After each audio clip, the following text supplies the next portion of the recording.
Greetings, friends. Come closer. They always sit in the last pew when there's room in the first pew. My name is John Carleton, Deacon John Carleton, and I was one of the first Carletons buried here in Green Lawn Cemetery, although far from the last.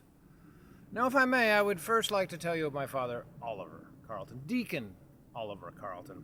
He was born in Boxford in the colony of Massachusetts in 1732. At that time, up here, Mont Vernon was part of what was known as Souhegan West. It was a king's land grant given to veterans of King Philip's War, the first war in which we settlers had to drive the natives off the land so we could take advantage of it. The land was being sold in lots of 79 acres, and my father, at age 26, bought one of them. He was not the only man in Boxford to do so. Another was Joseph Trow, and that is a name that, like Carleton, is still heard in town today. My father came here, built a farm, started working hard, and he married Amy Webster of Middleton. And on October 16th, 1762, I was born, the first of 6 children to be born and raised on the farm. Now, the people up here in what was then became the town of Amherst, and we were in the northwest section. The people were a hardy group with a strong religious element. And it rankled that we had to travel all the way down to Amherst, to their church, with their minister, for our religious services. And we quickly began to agitate to create our own parish. Now, the people in Amherst did not want us to go, but we persevered. And finally, in 1780, the Northwest Parish of Amherst was created, and we had our own parish.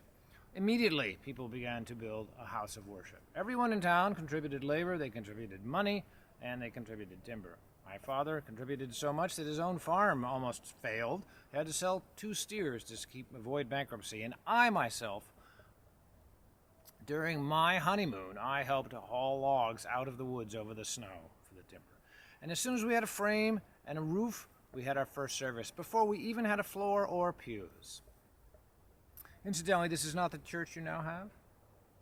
It was built in a simple, plain design, and after I passed, the congregation decided they wanted a newer church. So our church was picked up, moved across the road, turned around, raised up, another floor was put under it, and that is what you now have as your town hall. The new church was built on the site of our original church.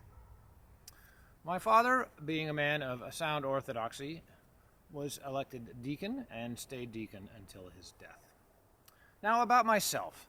At age 16 in 1778, in the midst of the Great Revolution, when we were fighting to free ourselves of the shackles of British rule, I joined the New Hampshire militia, served under Captain Crosby of Milford and General John Sullivan. First, we attempted to drive the British out of Newport. That did not succeed, but our retreat was orderly, and I was close enough to smell the acrid smoke and to hear the sound of the muskets. We returned the following year to the town of Tiverton, Rhode Island, where we surrounded and drove out the British, forced them to flee. But out of sheer retribution, those lobster scoundrels destroyed everything they could, and most of my time was spent foraging for food so people could rebuild their lives. After my discharge, I returned and I married Judith Weston. And we eventually had 12 children. She was a fine woman. 3 of them, unfortunately, passed early. But the worst blow came in 1812 when our darling Emma, who was aged 27, succumbed to spotted fever, which you now know as meningitis. It swept through the town. We had no medicines for it. There are many in the cemetery who succumbed. It was a heavy blow that the Lord put upon us, but we carried on. Now, my father died in 1801, and I inherited the farm as the eldest. I also inherited his position as deacon. I was elected deacon, and I inherited our effort to free ourselves finally, completely from Amherst, become a town of our own. It was a long struggle. Amherst did not want to let us go. They wanted to keep our taxes.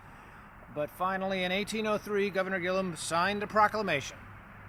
And I am proud to say that I was one of the first 135 people to pay taxes in the town, the new town of Mont Vernon, just as my father had been one of the first 100 people to pay taxes in what was then the new town of Amherst, because we both knew that The tax-paying landowner is the backbone of civilized society. Over the years, I served as selectman, I was justice of the peace, I was town moderator, I was town clerk, I was even state representative at times. And of course, the whole time I was deacon. Now, the Congregational Church was the center of our community, as I'm sure it still is, but we had some dark times, the darkest of all being the Second Great Revival of 1817, when the swarms of Baptists and Methodists came over the country, holding their raucous camp gatherings. It was shocking to Congregationalists like ourselves. But most shocking of all came when our beloved pastor, the Reverend Stephen Chapin, announced that he had become a Calvinistic Baptist. We were appalled, we were horrified, we were shocked. And of course, we quickly got rid of him and replaced him with a better Congregationalist. Even so, 2 years later, less than 2 years later, in fact, in 1821, there was a Baptist revival in the center of our own town in the Center District. It was shocking. Of course, I made it clear to all the congregation that no decent member of our congregation would partake of such an event. My beloved Judith died in 1824, and I married her cousin in 1825, Tabitha Wilkins Gilmore. Wilkins is another name that is still heard in these parts. We had 13 wonderful years together, and I finally passed from this world in 1838 on December 20th at the age of 76. My eldest son, John, inherited the farm and continued on, and his descendants have inherited since. And I am proud to say that even today, descendants of my father still live in town, including some of them on a portion of the land that he bought almost 3 centuries ago. Thank you for your time, and I bid you good day.